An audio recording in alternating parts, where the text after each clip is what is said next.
mother told me to tell you we're very happy you moved in and don't drop them. Girls are kind of lucky, don't they, Mom? Why do you say that? Well, they don't have to be smart. They don't have to get jobs or anything. All they gotta do is get married. En 1957, Leave It to Beaver est née et est rapidement devenue une sitcom emblématique, laissant une empreinte profonde et durable dans la culture américaine pendant plusieurs décennies. La série raconte la vie de la famille Cleaver, et en particulier celle du jeune fils Theodore Beaver Cleaver et de son frère Wally. Contrairement à la plupart des sitcoms de la même époque, Leave It to Beaver explore le quotidien du point de vue des enfants avec des situations à la fois drôles, sincères et très réalistes sur les soucis de l'enfance, les relations entre frères, ainsi que la manière dont les parents élèvent sans toujours être parfaits leurs enfants. Ce que beaucoup de fans ignorent, c'est que Leave It to Beaver fut la toute première série à montrer des toilettes à l'écran et qu'un épisode a nécessité un budget allant jusqu'à 40 000 $. Mais au-delà de ces faits surprenants, saviez-vous pourquoi Barbara Billingsley portait constamment un collier de perles et des talons hauts dans absolument toutes les scènes? Ou encore, la véritable raison pour laquelle Jerry Mathers s'est retiré de la série après que les producteurs l'ont poussé à faire quelque chose d'inimaginable. Découvrons ensemble 20 faits étranges et méconnus sur Leave It to Beaver. 20. L'épisode le plus coûteux a englouti 40 000 $. Le 6 mai 1961, les téléspectateurs américains ont suivi avec enthousiasme l'épisode In the Soup, sans se douter que celui-ci deviendrait l'épisode le plus cher de toute l'histoire de Leave It to Beaver. L'histoire semble pourtant simple. Beaver et son ami Whitey lèvent les yeux vers un immense panneau publicitaire représentant un énorme bol de soupe fumante. Whitey met Beaver au défi d'y grimper pour voir si la soupe est vraie. Le garçon intrépide accepte ce hisse jusqu'au sommet du bol factice et se retrouve coincé là-haut. La ville entière s'agite, les pompiers doivent intervenir et les spectateurs retiennent leur souffle tout au long de la scène. Pour créer ce moment de tension, l'équipe de production a dû construire 2 panneaux publicitaires, un vrai installé à l'extérieur pour les plans larges et une réplique gigantesque en studio destinée aux plans rapprochés montrant Beaver se débattant dans l'énorme bol de soupe. En 1961, cette technique représentait un coût considérable faisant grimper les dépenses à près de 50 000 $, bien au-delà des 30 000 à 40 000 $, généralement attribués à un épisode. Jerry Mathers, l'acteur qui incarnait Beaver, a souvent expliqué que cette scène est celle dont on lui parle le plus lorsqu'on mentionne Leave It to Beaver. Non seulement parce qu'elle est devenue une scène iconique, mais aussi parce qu'elle a mis la production dans une situation financière difficile. Après In the Soup, les producteurs ont été obligés de réduire les coûts en privilégiant des épisodes dits ensemble cast, c'est-à-dire utilisant davantage les personnages secondaires dans des décors moins onéreux afin de compenser cette dépense extravagante pour le gigantesque panneau publicitaire représentant le bol de soupe. Vous souvenez-vous de cet épisode ou y a-t-il un détail particulier que vous appréciez dans la série? N'hésitez pas à partager vos impressions dans les commentaires ci-dessous. 19. La raison pour laquelle Jerry Weil a quitté la série. Jerry Weil, qui incarnait Judy Hensler, la camarade de classe vive d'esprit mais également rusée de Beaver, est apparu dans 31 épisodes de Leave It to Beaver avant de décider de quitter la série. Plusieurs décennies plus tard, Jerry a révélé la véritable raison de son départ. Son corps commençait à changer pendant le tournage et ces transformations la rendaient de plus en plus mal à l'aise sur le plateau. J'ai commencé à développer de la poitrine et ils sont arrivés avec un bandage ACE pour aplatir tout ça, a-t-elle confié au magazine Remind en mars 2025. Elle se souvient d'une scène en particulier qui l'a plongée dans une gêne terrible. C'était l'un des pires jours.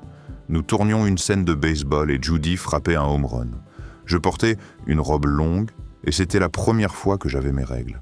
Il voulait que je pivote et j'avais peur que ma serviette hygiénique Kotex se voie. Vous voyez ce que je veux dire? J'étais en train de grandir et les garçons n'avaient pas à vivre ça, mais pour moi, tout devenait évident et impossible à cacher. Après avoir enduré cette honte et le stress permanent, Jerry a compris qu'elle avait eu sa dose de ces épreuves sur le plateau. Elle a choisi d'arrêter de se retirer de la série, entièrement de son propre chef. J'ai lu quelque part qu'ils m'avaient renvoyé, mais ce n'est pas vrai. Ils ne m'ont pas renvoyé. C'est moi qui les ai laissés partir.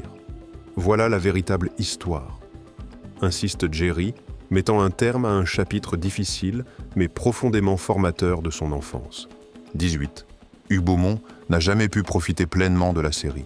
Derrière le sourire posé et l'image du père idéal, Ward Cleaver, à l'écran Hugh Beaumont, portait en lui une blessure profonde qui ne guérirait jamais.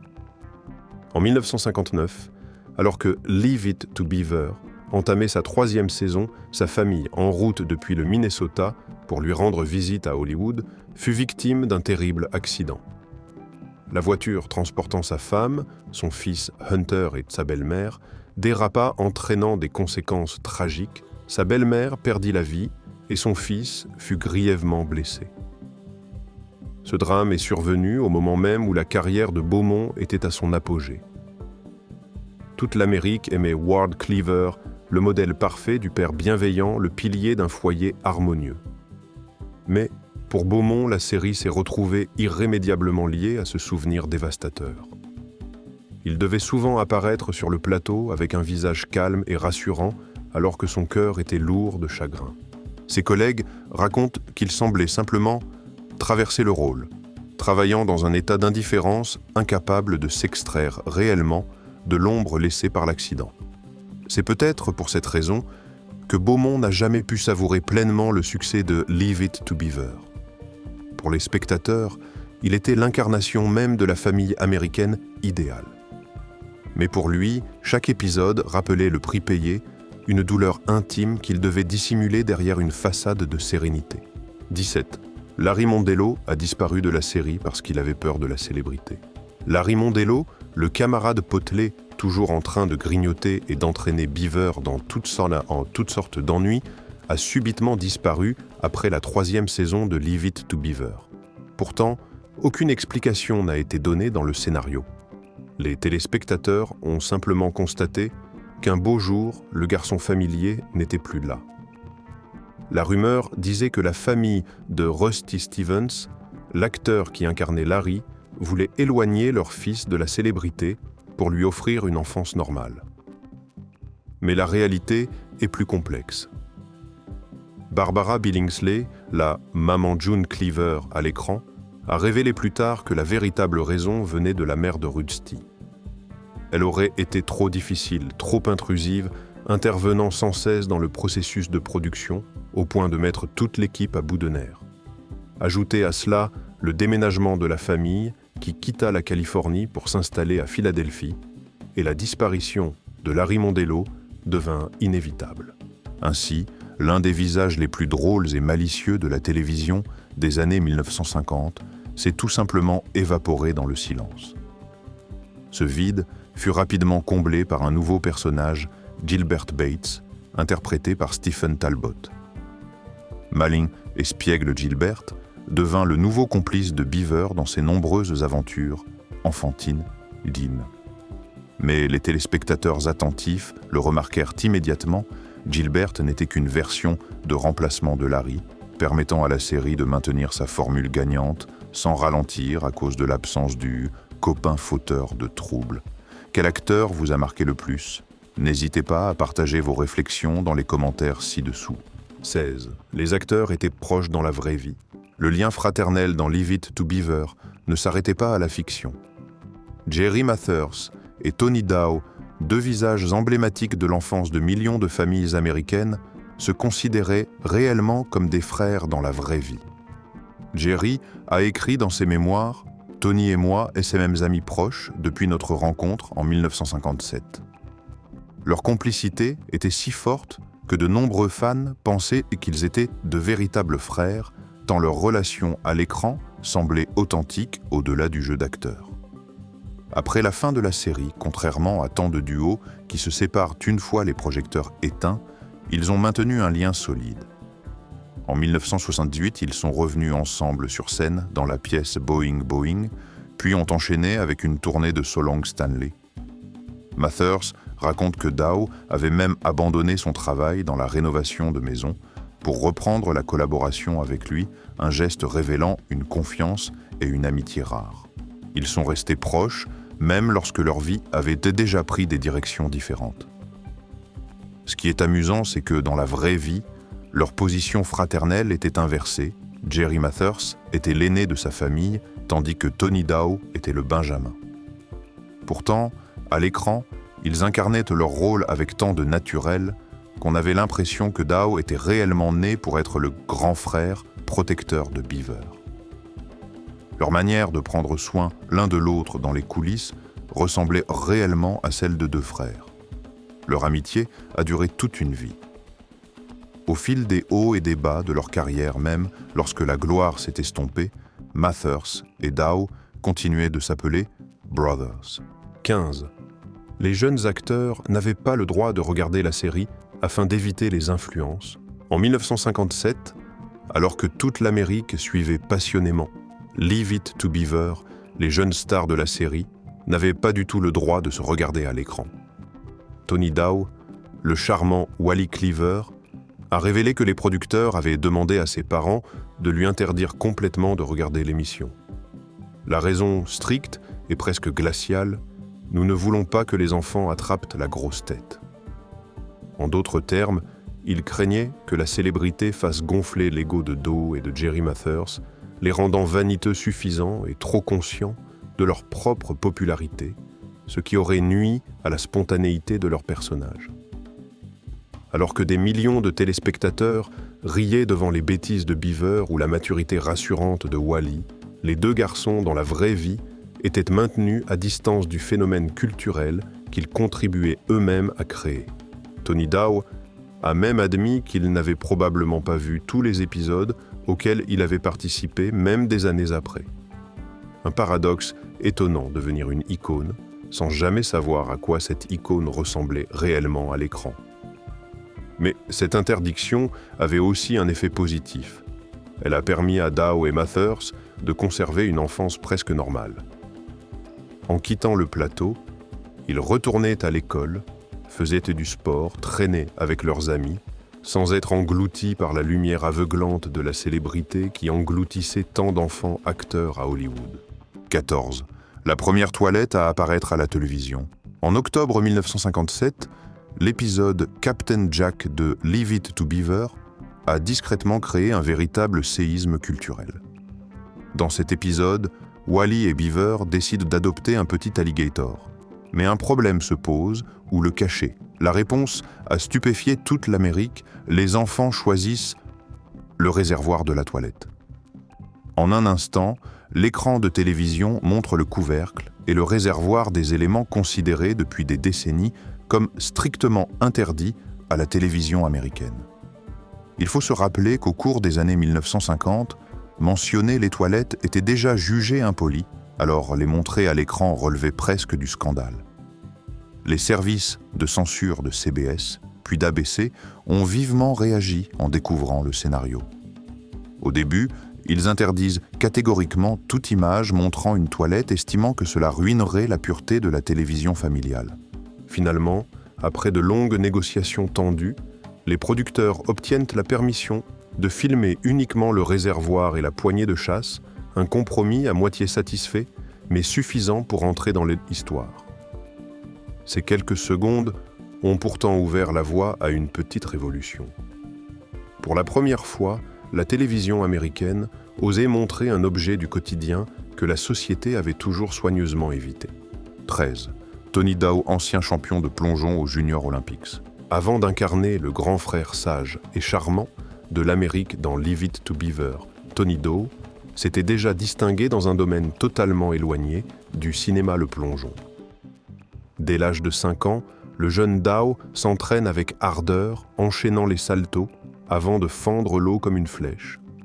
À 9 ans, il devient champion de plongeon des Junior Olympics et on lui attribue même certains records dans sa catégorie d'âge. Avec son physique solide et sa discipline rigoureuse, plusieurs entraîneurs étaient convaincus qu'il pourrait un jour participer aux véritables Jeux olympiques. Sa passion n'était pas un simple passe-temps. Dow avouait autrefois que son rêve était de représenter les États-Unis et qu'il comptait même viser les Jeux olympiques de 1972. Il ne lui manquait que du temps et une opportunité. Il a consacré toute son enfance autour du bassin, répétant encore et encore des rotations parfaites malgré le froid glacial ou l'impact parfois douloureux avec l'eau. Mais le destin avait un autre script pour lui. Un jour, sa mère l'emmène à une audition à laquelle il n'était même pas très intéressé. Finalement, grâce à son charisme naturel, son allure sportive et son énergie, Tony Dow est choisi pour incarner Wally Cleaver. Le plongeoir et la piscine cèdent alors la place au plateau de tournage, au script et au projecteur. Avez-vous été impressionné par le rôle de Tony Dow dans la série Partagez votre avis en commentaire 12, des personnages qui grandissent au même rythme que leurs acteurs. L'une des particularités qui distingue Leave It to Beaver des autres sitcoms de l'époque est que les personnages y grandissent réellement avec l'âge des acteurs. Au lancement de la série Beaver n'est qu'un garçon de CE2 naïf, curieux et constamment impliqué dans des bêtises typiques de son âge. Wally, son frère, vient d'entrer dans l'adolescence avec l'allure d'un élève de 4e, découvrant les premières turbulences de la puberté. Au lieu de figer les personnages dans un âge fixe pour conserver leur charme initial, les scénaristes font un choix audacieux, les laisser grandir à l'écran. Au fil des 6 saisons, Wally évolue du gentil garçon du voisinage vers un lycéen typique, sport petites amies et premier pas vers l'âge adulte. Beaver garde son côté enfantin, mais traverse aussi des moments clés de son développement, timidité, anxiété. Face au changement d'école, première leçon sur la responsabilité et l'honnêteté. À la fin de la série, Wally est diplômé du lycée, tandis que Beaver quitte l'école primaire pour entamer une nouvelle étape de sa vie. Malgré quelques incohérences dans la différence d'âge entre les frères, parfois 5 ans, parfois 4, cette évolution progressive rend la série d'une authenticité rare. Les spectateurs de l'époque n'avaient pas seulement l'impression de regarder une sitcom familiale, mais de grandir eux-mêmes aux côtés de Wally et Beaver. 11. Jerry Mathers n'est en réalité jamais apparu dans I Love Lucy. Vous avez sans doute entendu cette rumeur tenace qui, pendant des décennies, a convaincu de nombreux fans de I Love Lucy et Leave It to Beaver qu'ils avaient découvert un secret caché. Dans l'épisode Ricky's Old Girlfriend, 1953, une scène montre Lucy rêvant qu'elle serre dans ses bras un petit garçon. Le visage de ce dernier, ses yeux brillants, son air innocent, ressemble tellement à celui de Jerry Mathers que beaucoup ont cru que le jeune Beaver avait fait une apparition dans l'univers de Lucy Ricardo. Mais Jerry Mathers a démenti cette rumeur à plusieurs reprises. Sur sa propre page Facebook, en mars 2019, il a écrit clairement « Même si l'enfant dans la scène du rêve peut me ressembler, je ne suis jamais apparu dans aucun épisode de I Love Lucy ». La vérité a été confirmée par les documents de production, le garçon de la scène onirique était interprété par les jumeaux Joseph et Michael Meyer et aucun Mathers n'a participé à l'épisode. 10. Jerry Mathers est venu à son audition dans un uniforme de scout trop adorable. Jerry Mathers est entré à Hollywood d'une manière à la fois innocente et totalement guidée par le destin. À seulement 5 ans, il se rend à une audition pour Leave It to Beaver, vêtu de son uniforme de scout. Contrairement à ce que l'on pourrait croire, il ne l'a pas porté pour faire bonne impression. Il avait simplement une réunion de troupe juste après et était tellement pressé d'y aller qu'il voulait que l'audition se termine au plus vite. Cette sincérité pure, dépourvue de toute intention calculée, a immédiatement réveillé les directeurs de casting. Personne ne pouvait être Beaver, si ce n'est lui. Le plus remarquable, c'est qu'avant même d'obtenir le rôle qui allait le rendre légendaire, Jerry Mathers possédait déjà un CV artistique envié par bien des acteurs adultes. À 2 ans et demi, alors qu'il accompagnait sa mère dans le grand magasin Broadway à Los Angeles, il attire l'attention d'un employé. Charmé par sa mignonne spontanéité, ce dernier lui propose de poser pour un catalogue. Ainsi débute sa carrière. Quelques années plus tard, Mathers apparaît dans des publicités, des émissions télévisées et même des films. À l'âge où la plupart des enfants jouent encore dans la cour de récréation, lui a déjà tourné dans 7 productions.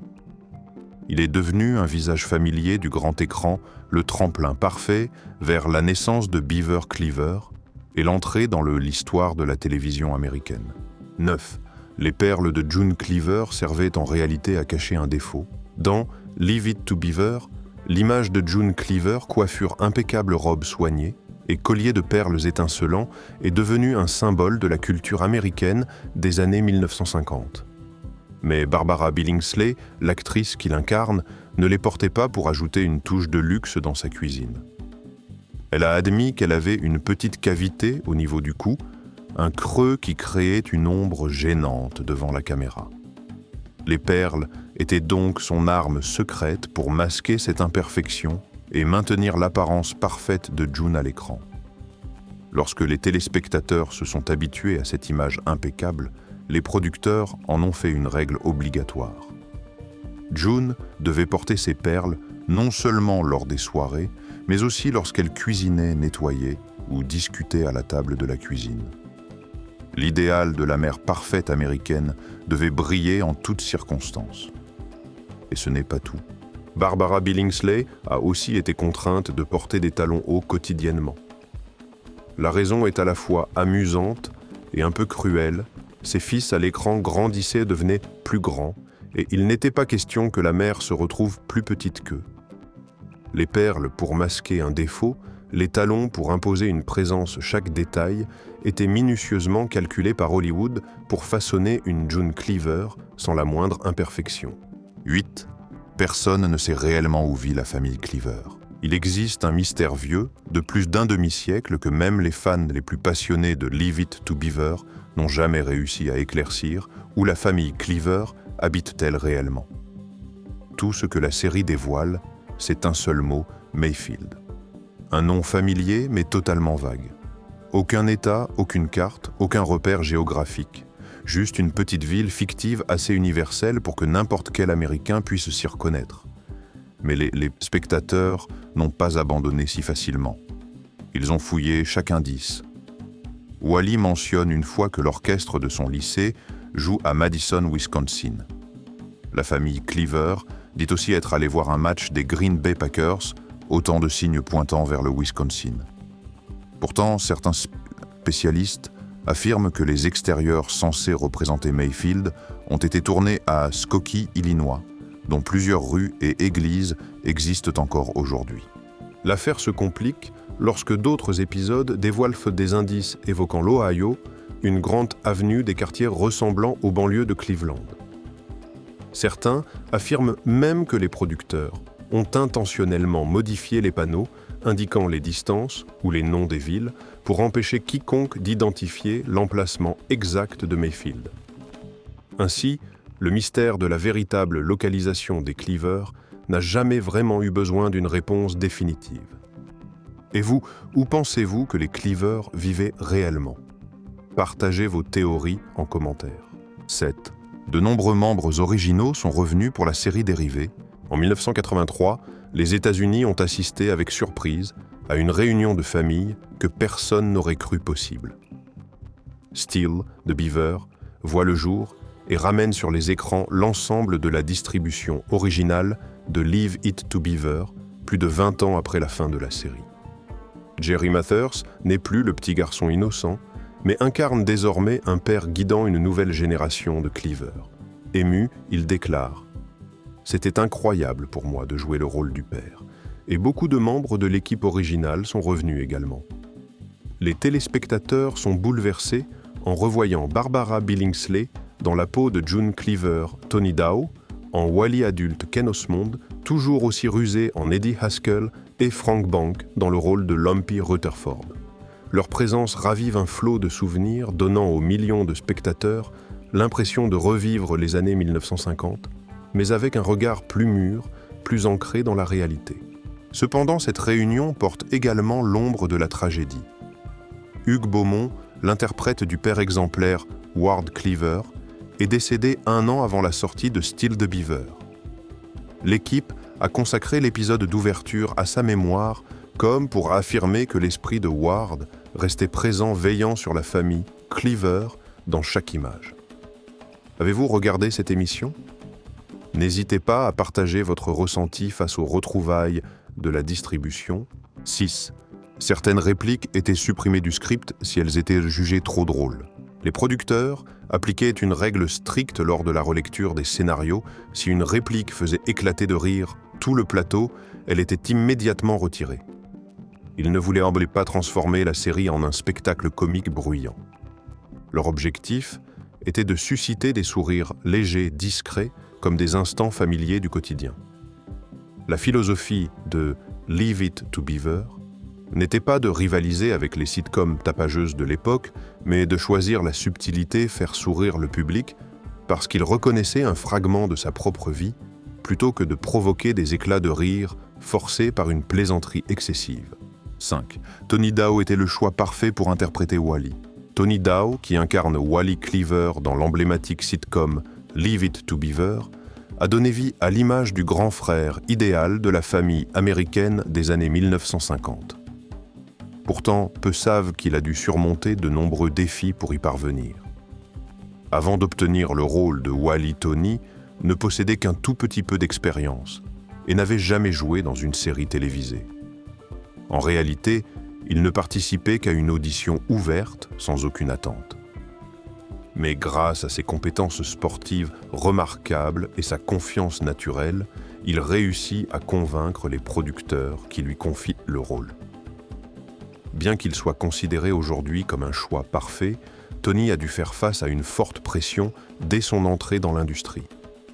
Il lui fallait apprendre à afficher de l'assurance, à jouer avec finesse et surtout à maintenir l'image du grand frère idéal dans le cœur du public, une responsabilité immense pour un jeune garçon n'ayant jamais connu une scène d'envergure.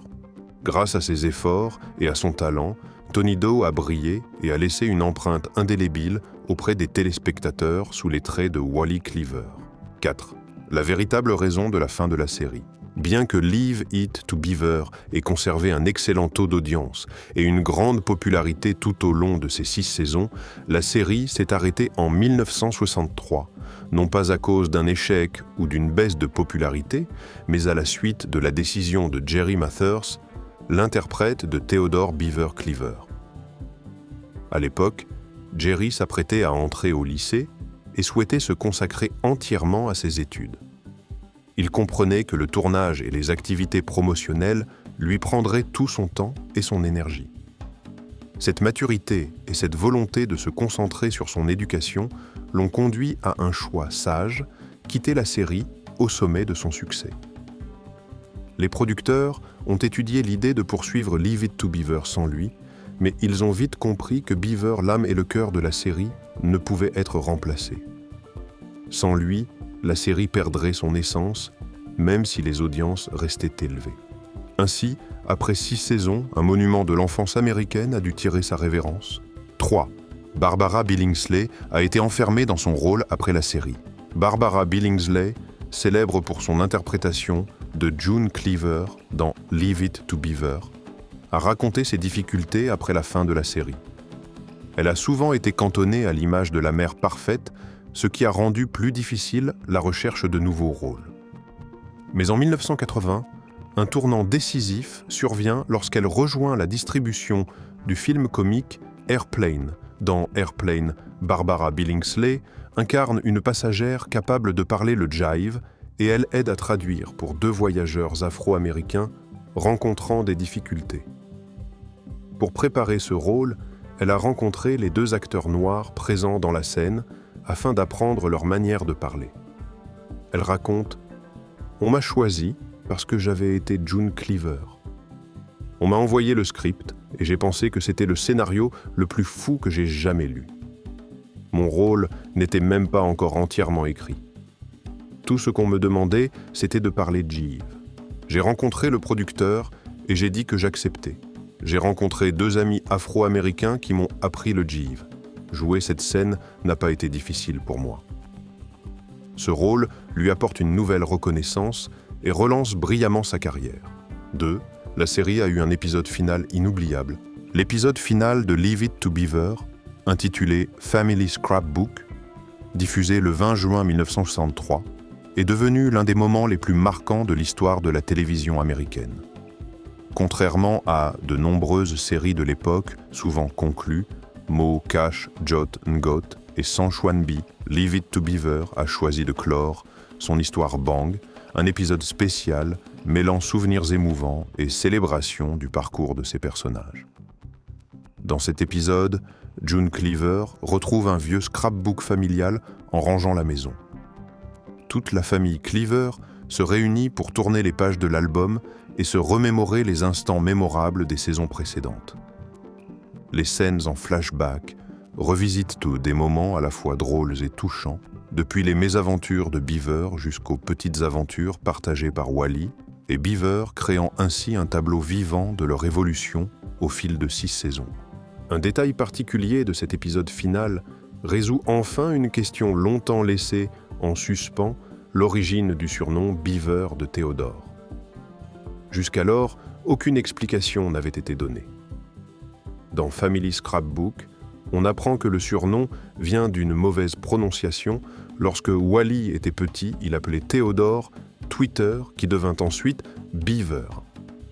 Jerry Mathers, l'interprète de Beaver, estimait qu'après 6 ans et 234 épisodes, les scénaristes auraient pu inventer une histoire plus élaborée. Mais cela reste une anecdote amusante qui enrichit l'univers de la famille Cleaver.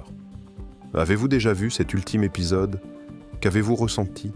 Partagez vos impressions dans les commentaires. 1. Hugues Beaumont a réalisé 23 épisodes de la série. Hugues Beaumont n'a pas seulement incarné Ward Cleaver, il a également tenu le rôle de réalisateur pour 23 épisodes de Leave It to Beaver. Il est derrière plusieurs des moments les plus émouvants et subtils du programme, dont l'épisode final emblématique, Family Scrapbook 1963. Son arrivée derrière la caméra n'a rien de surprenant. Avant de devenir célèbre grâce à Leave It to Beaver, Beaumont possédait déjà une solide expérience en écriture de scénarios et en production de courts-métrages et de pièces radiophoniques. Grâce à cela, il comprenait non seulement la psychologie de Ward Cleaver, mais maîtrisait également à la perfection le rythme narratif, une combinaison rare entre acteur et conteur.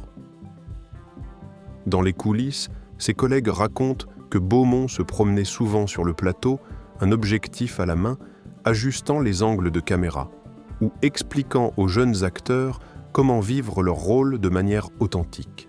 Leave It to Beaver, 1957, malgré son apparence de simple sitcom familial, cache de nombreuses anecdotes étonnantes, fascinantes.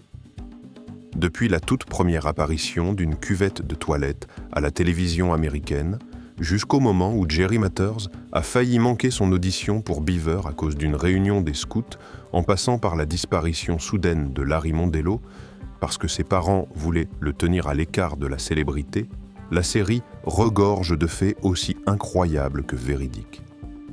Et vous? Quel est votre fait préféré parmi les 20 anecdotes insolites sur Leave It to Beaver? Avez-vous un souvenir personnel lié à la série? Partagez votre ressenti dans les commentaires. Et n'oubliez pas de vous abonner pour découvrir d'autres secrets captivants sur les œuvres télévisuelles cultes. À très bientôt pour un nouvel épisode rempli de révélations.